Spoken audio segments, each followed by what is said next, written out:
Nous avons à parler du vaisseau, le Nebuchadnezzar. Ce vaisseau, eh bien, nous rappelle l'arche de Noé, car dans l'arche de Noé, il y a 8 membres d'équipage. Noé, sa femme, ses 3 fils, et chacun des fils ont une femme, ça fait bien 8. Eh bien, dans le Nebuchadnezzar, il y a aussi 8 membres d'équipage. Et le capitaine du vaisseau, c'est Morpheus. Mais alors, vous allez me demander pourquoi Nebuchadnezzar dans ce cadre-là? Pourquoi ne l'aurait-on pas appelé l'arche, tout simplement?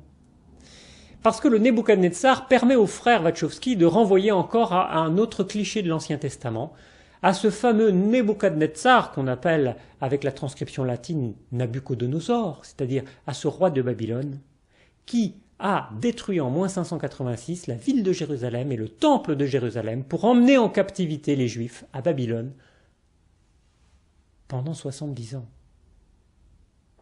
C'est-à-dire que les Juifs ont été déportés à Babylone pendant 70 ans, dans cette ville, Babylone, qui est en fait la matrice, si on fait une comparaison avec le film.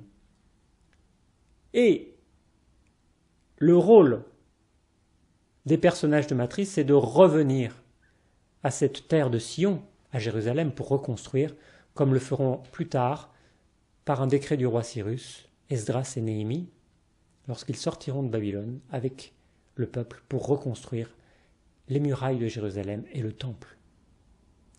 Et ils reconstruiront à Jérusalem, qui était élevé sur le mont Sion, et encore un cliché avec le film, puisque dans le film des frères Wachowski, Sion, c'est là où les humains sous terre sont regroupés, ces humains qui se reproduisent encore de façon naturelle d'un papa et d'une maman, alors que les humains qui sont dans la matrice sont reproduits par les machines et sont cultivés à perte de vue, de façon extensive.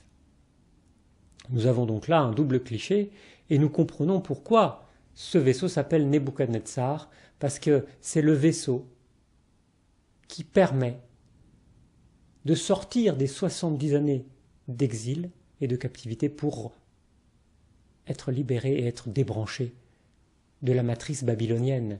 Et le nombre 70 nous apparaît dans le film parce que l'année de mise en service du Nebuchadnezzar, c'est 2069, et la fin du monde ancien, dont parle Morpheus, c'est la fin du XXe siècle, en 1999, et si vous faites une simple soustraction de 2069 moins 1999, on a bien 70.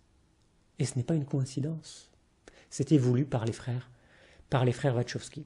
Mais attendez, le cryptage judéo-chrétien va encore plus loin, car la plaque d'immatriculation du Nebuchadnezzar, c'est M-A-R-K, 3 barres, et le chiffre 11. Marc, le 2e évangile du Nouveau Testament. Marc. 3 barres parce que le chiffre 3 en chiffre romain, qui indique le chapitre, et 11 en chiffre arabe, parce que c'est le 11e verset du chapitre 3. Marc 3, 11, je vous le lis en traduction française. Les esprits impurs, quand ils le voyaient, se prosternaient devant lui et s'écriaient « Tu es le Fils de Dieu !»